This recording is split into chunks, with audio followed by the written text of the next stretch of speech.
नमस्कार, न्यूज 31 उत्तराखंड में आप सभी का स्वागत है। मैं हूं आपके साथ प्रियंका भौरियाल। बुलेटिन की शुरुआत करेंगे कुमाऊं की अहम खबरों के साथ।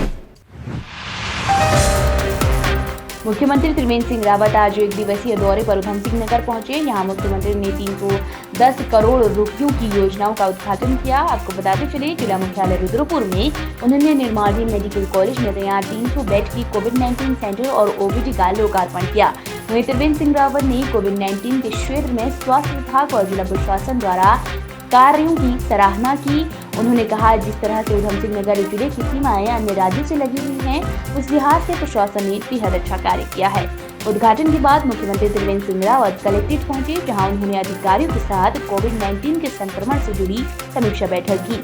उन्होंने कहा कि उधम सिंह नगर जनपद में शिक्षा को लेकर माई सोशल रिस्पॉन्सिबिलिटीज प्रोग्राम का एक प्रयोग किया गया है, जिसके तहत स्कूलों को इंटीग्रेट किया गया है और विद्यार्थियों को अच्छी स्मार्ट क्लास दी गई है। साथ ही मुख्यमंत्री ने बताया कि जनपद उधम सिंह नगर के पंतनगर को अंतर्राष्ट्रीय हवाई अड्डा बनाने के लिए कैबिनेट से मंजूरी मिल चुकी है, जो उधम सिंह नगर के लिए बेहद बड़ी सौगात है।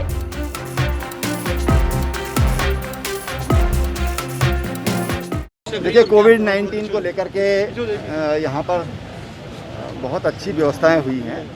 जिस तरह से उधम सिंह नगर की सीमाएं बहुत खुली और विस्तृत सीमाएं हैं, पड़ोसी राज्य में भी उनकी एक बहुत ज़्यादा सीमाएं हमारी लगी हुई हैं। उसके कारण तमाम तरह की दिक्कतों की संभावनाएं थी, लेकिन बहुत अच्छे तरीके से यहाँ के प्रशासन ने उसको संभाला है और जो सर्विलांस है वो बहुत अच्छा किया है। समय समय पर जो आवश्यकता पड़ी, जो फीडबैक यहाँ से मिलती रही, तो राज्य सरकार ने उसको लेकर के निर्णय लिए, चाहे लॉकडाउन से संबंधित मसले होंगे या फिर जो सर्विलांस है, जो यहाँ पर जो सुविधाएं बढ़ाने का अस्पताल में, वो तमाम व्यवस्थाएं की हैं और पर्याप्त व्यवस्थाएं यहाँ पर हैं।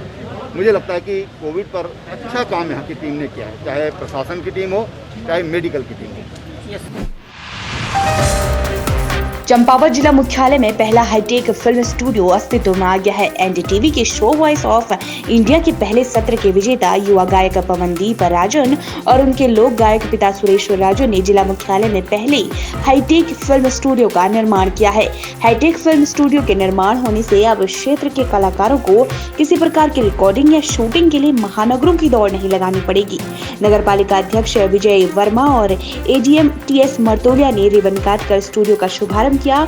एडीएम टीएस मर्तोलिया ने कहा कि कोरोना महामारी के कारण पवनदीप राजन ने स्थानीय स्तर पर रोजगार के साधन बढ़ाने का काम किया है, जिसके लिए प्रशासन ने उनकी सहायता भी की है। युवा गायक पवनदीप राजन ने बताया कि फिल्म स्टूडियो के निर्माण से क्षेत्र में युवाओं के लिए रोजगार के अवसर बढ़ेंगे। एक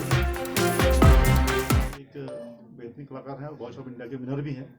ये जो है लॉकडाउन के कारण यहाँ पर अपने घर मूल स्थान चंपावत आए थे। इस भी लॉकडाउन के कारण लंबे समय से यहाँ पर ये यहीं पर रह रहे थे, तो इस बीच इनके द्वारा जो है संपर्क किया गया हमसे, तो इनके द्वारा बताया गया मैं स्टूडियो खोलना चाहता हूँ यहाँ पर। तो हम लोगों ने एमएसएमई के माध्यम से इसको आर्थिक सहयोग यहाँ पर कराया और इसके बाद ये जो है यहाँ पर अप्रवासी के रूप में इन्होंने यहाँ पर रोजगार का जो है लोगों के लिए बनेगा, जरिया बनेगा। और हमको जो पर्वतीय क्षेत्र हमारा यहाँ पर जो इस टाइप की सुविधा नहीं थी, स्टूडियो की सुविधा नहीं थी, तो इसने इन्होंने एक अच्छा प्रयास किया गया। इससे और युवाओं को भी इसमें जो है प्रेरणाकार है, उनको भी इस स्टूडियो के माध्यम से अपनी आवाज़ को जो है रिकॉर्डिंग करने का। अभी हमारे पास स्टूडियो है, बट हम लोग क्या बोलते हैं कि अभी तो वहाँ से बहुत दूर हैं, उधर पे काम वाम भी ऐसा ही चल रहा है। तो उसका हमने यहाँ पे बनाया है सब्स्टिट्यूट की, यहाँ से हम रिकॉर्ड करके अगर वहाँ का काम है तो वहाँ का हो सकता है। और अपने उत्तराखंड का तो बहुत ही अच्छा है, लोग दिल्ली जाते हैं, देहरादून जाते हैं, उससे अच्छा अपने घर में स्टूडियो है। खटकना पुल से नीचे आ जाओ, स्टूडियो तो ऐसा। पिथौरागढ़ की बंगापानी तहसील में लगातार हो रही बारिश ने कई दिनों से कहर बरसाया हुआ है। तबाही के ऐसे तांडव ने ग्रामीणों के दैनिक जीवन को बेहद मुश्किल कर दिया है। आलम यह है कि रास्ते बंद होने के कारण बीमार और गर्भवती महिलाओं को ग्रामीण डोली और डंडों के सहारे अस्पताल तक पहुंचाने को मजबूर हो चुके हैं। भूस्खलन की जद में आए रास्ते इतने जोखिम भरे हैं कि कभी भी ढह सकते हैं। ऐसे में इन खतरनाक रास्तों से ग्रामीण 10 से 15 किलोमीटर का पैदल सफर तय कर रहे हैं। अभी तक इस आपदा प्रभावित इलाकों में कई सड़कों के टूटने के कारण 200 से अधिक लोग फंसे हुए हैं, जिसके बाद स्थानीय प्रशासन ने रेस्क्यू ऑपरेशन के लिए एयरफोर्स से MI-17 हेलीकॉप्टर देने की मांग की है। हम लोगों ने जो है अभी वायुसेना की रिक्वेस्ट भी हमने भेजा हुआ है कि हमें हेलीकॉप्टर की मदद से उन परिवारों को निकालने के लिए हमको मदद चाहिए होगी। वो रिक्वेशन मैंने जो है ब्रिगेड हेडक्वार्टर को भेज दिया है, वायुसेना मुख्यालय भी भेज दिया है। वहाँ से जो भी राहत प्राप्त होगी उसको हम प्रयोग करेंगे। तात्कालिक व्यवस्था के लिए हम लोगों ने चामी ग्राम पंचायत में और बरम इंटर कॉलेज में जो है हेलीपैड का व्यवस्था किया हुआ है, जो कि राहत हाईकोर्ट द्वारा पूर्व में दिए गए आदेश का पालन नहीं करना प्रदेश के सचिव आबकारी को महंगा पड़ गया, जिस पर नैनीताल हाईकोर्ट के न्यायाधीश शरद कुमार शर्मा के एकल पीठ ने प्रदेश के आबकारी सचिव को अवमानना नोटिस जारी कर 3 सप्ताह के भीतर अपना जवाब पेश करने के आदेश दिए हैं। आपको बता दें, नैनीताल हाईकोर्ट ने पूर्व में उत्तराखंड को शराब मुक्त बनाने के लिए राज्य सरकार को 6 महीने के भीतर शराब नीति बनाने के आदेश दिए थे। साथ ही मुख्य न्यायाधीश की खंडपीठ ने प्रदेश के सभी शराब की दुकानों और बाजारों को आईपी युक्त सीसीटीवी कैमरे लगाने और 21 साल के उम्र से कम लोगों को शराब न देने के आदेश दिए थे। कोर्ट ने टिप्पणी में कहा था कि आबकारी नीति के तहत शराब का प्रयोग कम करने का प्रावधान है, लेकिन राज्य सरकार उत्तराखंड में नई शराब की दुकानें खोल रही है, जो दुर्भाग्यपूर्ण है। आपको बताते चले, अधिवक्ता DK जोशी ने जनहित याचिका दायर कर प्रदेश में शराब के बढ़ रहे प्रचलन और लोगों की मौत को देखकर जनहित याचिका दायर की थी, जिसमें कहा गया था कि प्रदेश में आबकारी अधिनियम 1910 लागू है, जिसका पालन नहीं हो रहा है और सार्वजनिक स्थानों पर स्कूल, मंदिरों के आसपास शराब की दुकानें खुली हुई हैं। वहीं शराब की वजह से पहाड़ी क्षेत्रों में दुर्घटनाएं बढ़ रही हैं और कई परिवार बर्बाद हो चुके हैं। लिहाजा शराब पर पूर्ण रूप से रोक होनी चाहिए। याचिकाकर्ता ने शराब से हुई राजस्व आय को समाज कल्याण में लगाने की भी मांग की है। उनका कहना है कि सरकार शराब बिक्री से 2% टैक्स लेती है, जिसे शराब से हुए नुकसान के मामलों में ही खर्च किया जाना चाहिए। माननीय उच्च न्यायालय नैनीताल ने जो मेरे द्वारा पूर्व में एक जनहित याचिका दाखिल की गई थी, जिसमें हमने शराबबंदी और मद्य निषेध पर उत्तराखंड के द्वारा नीति नहीं बनाए जाने पर जो याचिका दाखिल की गई थी, उसमें 29 अगस्त 2019 को एक फैसला आया था कि 6 महीने के भीतर राज्य सरकार हमारी आबकारी अधिनियम 1910 के प्रावधान के धारा जो है 37 क के तहत नीति बनाए हैं। तो ऐसे सख्त निर्देश जारी किए गए थे, जिसकी समय सीमा 6 महीने 29 फरवरी को ही पूरी हो गई थी। तो उस के चलते एक अवमानना याचिका में आज सचिव आबकारी को माननीय उच्च न्यायालय नैनीताल ने नोटिस जारी किए हैं अवमानना। कब जवाब देना है?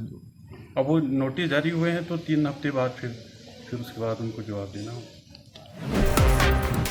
सूबे में बोर्ड के परीक्षा परिणाम में चंपावत जिले के 12 होनहारों ने वीरता सूची में स्थान बनाकर संस्था और चंपावत का नाम रोशन किया है। हाई स्कूल में GGIC रीठा खाल के कमल विष्ट ने 473 अंकों के साथ प्रदेश में 18वां स्थान बनाते हुए जिला टॉप किया है, जबकि इंटरमीडिएट में विद्या मंदिर लोहाघाट के अभिषेक मेहता मेरिट सूची में 471 अंक लाकर 7वें स्थान पर आए हैं और जिले में टॉप किया है। हाई स्कूल में जिले में दूसरे नंबर पर रहे विद्या मंदिर चंपावत के मोहित जोशी, इन्होंने 471 अंकों के साथ प्रदेश में 20वां स्थान बनाया है। तीसरे स्थान पर GGIC सूखी ढांग के करण उप्रेती और विद्या मंदिर खेती खान के ऋतुराज रहे। प्रदेश में 469 अंक लाकर इनका 22वां स्थान रहा। चौथे स्थान पर विद्या मंदिर चंपावत की निर्मला जोशी और विद्या मंदिर बनबसा की हिमानी बोहरा रही। 467 अंकों के साथ प्रदेश में इनकी 24वीं पोजीशन आई है। 5वें स्थान पर टनकपुर विद्या मंदिर के अमित चौड़ा कोटी रहे। 466 अंकों के साथ प्रदेश में इनका 25वां स्थान बनाया है। वहीं इंटरमीडिएट में जिले में दूसरे स्थान व तीसरे स्थान पर विद्या मंदिर लोहाघाट के दीपांशु जोशी भूपेंद्र कुलियाल रहे। दीपांशु 470 अंकों के साथ प्रदेश में 8वें स्थान पर और भूपेंद्र 468 अंक लाकर 10वें स्थान पर आए। चौथे स्थान पर GGIC टनकपुर की दीपांशी खड़का रही। इन्होंने 465 अंकों के साथ प्रदेश में 13वीं पोजीशन ली है। 5वें स्थान पर विद्या मंदिर टनकपुर की सिमरन बोहरा रही। इन्होंने भी 459 अंकों के साथ प्रदेश में 19वां स्थान बनाया है। मेरिट सूची में आए विद्यार्थी सफलता का श्रेय गुरुजनों, माता पिताओं के साथ ही दोस्तों व परिजनों को दे रहे हैं। इनमें से अधिकांश IAS, IPS, डॉक्टर, शिक्षक व सेना में अफसर बनने की मंशा भी रखते हैं।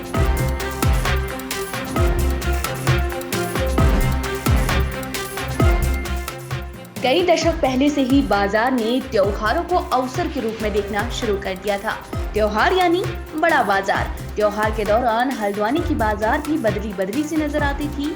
इन दिनों बाजारों में खासी चहल पहल होना आम बात सी थी, लेकिन जब इस बार त्योहार का सीजन आया तो बाजार सूने लग रहे हैं। साल की शुरुआत में आई महामारी ने बाजार से जैसे उसकी रौनक ही छीन ली है।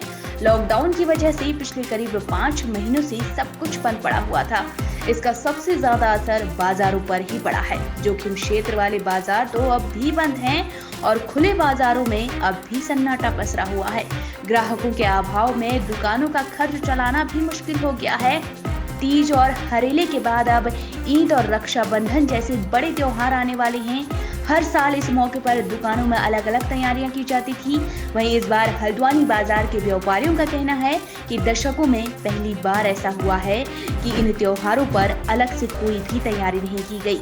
काम और ग्राहक दोनों ही सीमित हैं, जिसकी वजह से दुकानदारी बेहद मंदी चल रही है और पहले के मुकाबले अब केवल 30% मुनाफा हो रहा है। व्यापारियों का कहना है कि हालांकि ये अच्छी बात है कि लोग अपनी जान के प्रति सजग हैं और बाहर निकलने से डर रहे हैं, लेकिन इन सब का बाजार पर बेहद बुरा असर पड़ रहा है। मेरा जुगनू नाम सर, जुगनू। तो जुगनू जी, किस तरीके का काम चल रहा है राखी का? काम सर जैसा होना चाहिए वैसा नहीं है। हर एक इंसान डरा हुआ है इस समय कोरोना से। कस्टमर को 2-4 आते हैं एक से साथ, तो अकेला ही बंदा आ रहा है, आकर के ले जा रहा है बस। वैसी बात नहीं है जैसी पहले होनी चाहिए थी। ये अन्य सालों के मुकाबले किस तरीके से देखते हैं इस बार के त्योहार को? बहुत ही हल्का चल रहा है इस समय काम जी। तो आपने कितनी रकम इसमें लगाई है इस त्योहार को देखते हुए? आपने बहुत ही कम लगाई सर, ना के मात्रे लगाई है बस रकम। कोई बाजार का कोई पता नहीं कब क्या हो जाए, हर एक इंसान डरा हुआ है। बहुत ही कम रकम लगाई है इस बार। सर मेरा नाम अनिल सागर।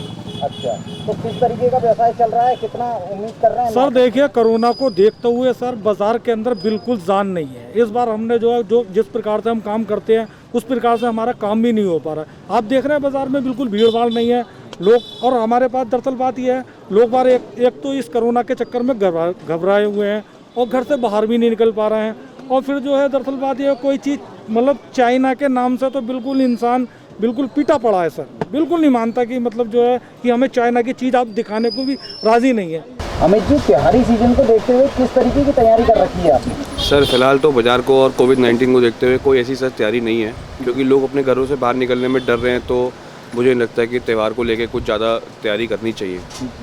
अच्छा, अन्य सालों के मुकाबले किस तरीके से देखते हैं? अन्य सालों के हिसाब से तो इस साल बहुत ज़्यादा डाउन है। मतलब 20% हम कहेंगे कि काम हो रहा है, 100% हो रहा है, उसका 20% ही हो रहा है।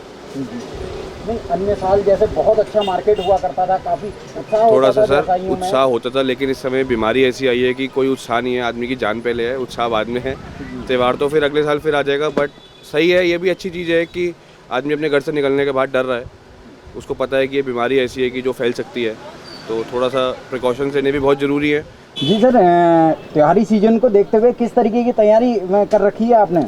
तैयारी तो कुछ की ही नहीं है, जो चल रहा है सही चल रहा है बस, क्योंकि तैयारी का कुछ हुई नहीं है। आजकल तो काम वाम है ही नहीं ना, मार्केट में वो कोई कस्टमर है जो है ज़रूरत के सामान लेने आ रहे हैं लोग। कोई तैयारी कोई नहीं कर रही है। अच्छा, अन्य सालों किस तरीके का माहौल होता था राखी को लेके या ईद को लेके? किस तरीके की बाजार हुआ करती थी? लोगों में पहले ज़्यादा वो उत्सुकता रहती थी कि यार मार्केट जाएं, शॉपिंग करें। अब आजकल तो यही है कि हाँ भाई, जैसे फॉर्मेलिटी के लिए हाँ भाई त्यौहार घर में मनाना है, और बाजार का तो चक्कर ही नहीं है। तो इस चक्कर में जो सब लिमिटेड ही काम है। फिलहाल तो काम बिल्कुल ही ठप है। किसी भी टाइप के कोई भी काम कामयाब नहीं हो पा रहा, ना कस्टमर आ पा रहा है, ना माल की सप्लाई मिल रही है। सभी प्रकार से दिक्कत है। अन्य सालों में किस तरीके से काम होता था इस मामले में? अन्य सालों के मुकाबले तो 30% ही है काम।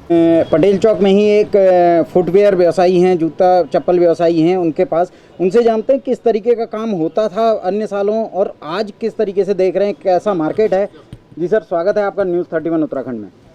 किस तरीके से देख रहे हैं मार्केट को? मार्केट में कोई काम नहीं है, खाली है। आपके सामने देखिए पूरी दुकान में। और कोरोना की वजह से कस्टमर घर से निकलने में परेशान है, वो निकल के नहीं आ रहा। जब कस्टमर अन्य सालों में इस साल में था तो काफ़ी उत्साह देखने को 20% करीब काम है। हम यहाँ पहुँचे हैं हल्द्वानी के सबसे पुराने बाजार सदर बाजार में। आप देख सकते हैं किस तरीके से बाजार सजा हुआ है, लेकिन यही सजावट यहाँ के अतिक्रमण का कारण बन रही है। दोनों तरफ से दुकानें जो हैं वो बाहर निकाली गई हैं, सामान बाहर निकाला गया है। यहाँ लोगों का चलना, शायद दोपहिया वाहन से चलना भी मुश्किल हो रहा है। किस तरीके से जाम की स्थिति बनती है, यही देखिए कि दोनों तरफ से जब दुकानें अपनी अपनी तरफ से बाहर लगाई जाती हैं तो सड़क का क्या हाल होता है। किस तरीके से जाम लगता है आप देख सकते हैं।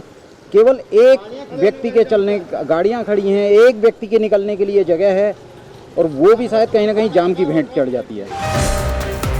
औरंगाबाद जिले में आसमान से बरसी आफत ने सब कुछ तहस नहस करके रख दिया है। भारी बारिश और बादल फटने से बंगापानी तहसील में सबसे ज्यादा नुकसान हुआ है। बंगापानी में अलग अलग जगहों पर बादल फटने से कई सड़कें टूट गई हैं, जिससे कई क्षेत्र का संपर्क देश दुनिया से पूरी तरह कट गया है।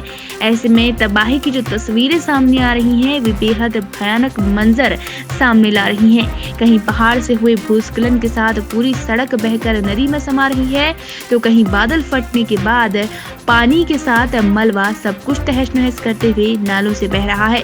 इन तस्वीरों को देखकर अंदाजा लगाया जा सकता है कि प्रकृति ने बंगापानी और मुंशियारी क्षेत्र में किस कदर कहर बरपाया है। पहली तस्वीर थल मुंशियारी सड़क की है, जहां नाचनी के पास पहाड़ से गिरे हुए भारी भूस्खलन के चलते सड़क के 100 मीटर का हिस्सा पूरी तरह जमींदोज हो गया है, जिसके चलते मुंशियारी को जिला मुख्यालय से जोड़ने वाली सड़क पूरी तरह से बंद हो गई है। भूस्खलन के कारण यहाँ जगह जगह पर पहाड़ दरके हैं, जिसके साथ खतरा और भी बढ़ गया है। दूसरी तस्वीर में एक पुल के नीचे अचानक एक सैलाब आता दिखा। पहले ये किसी बवंडर जैसा दिखा, लेकिन आपको बता दें ये कोई बवंडर नहीं है, बल्कि बादल फटने के बाद पहाड़ी से नीचे बहा मलबा है जो नदी में मिल रहा है। ये मलबा अपने रास्ते में सब कुछ लेकर बहता जा रहा है। तीसरी तस्वीर भी बंगापानी की है, जिसमें पानी के नाले में बह रहा मलबा सब कुछ निगलने को तैयार दिख रहा है। इन तस्वीरों में देखकर अंदाजा लगाया जा सकता है कि पिथौरागढ़ जिले के इस सीमांत क्षेत्र में प्रकृति ने कैसा तांडव मचाया हुआ है। मौसम विभाग ने भी आने वाले कुछ दिनों में और भारी बारिश का अनुमान जताया है। बार बार बादल फटने से पहाड़ों में आई दरारें भी जोखिम भरे हैं। ऐसे में बंगापानी के इन इलाकों में रहने वाले लोगों को सावधानी बरतनी होगी। खबर हल्द्वानी से है, जहां एक और निगम विकास बड़े बड़े दावे करता है, तो वहीं जमीनी हकीकत कुछ और ही बयां करती है। ये नजारा है हल्द्वानी की मुख्य सड़क नैनीताल रोड का, जहां पर डीएम परिसर और सिटी मजिस्ट्रेट के ऑफिस के बाहर स्ट्रीट लाइटों के पोल सोपिश बने हुए हैं। जिले के आला अधिकारियों के ऑफिस होने के बावजूद यहाँ की लाइटें बंद पड़ी हैं। इस बात से साफ अंदाजा लगाया जा सकता है कि जब शहर के मुख्य जगहों का हाल ऐसा है, तो शहर के अन्य इलाकों की क्या हालात हो सकती है।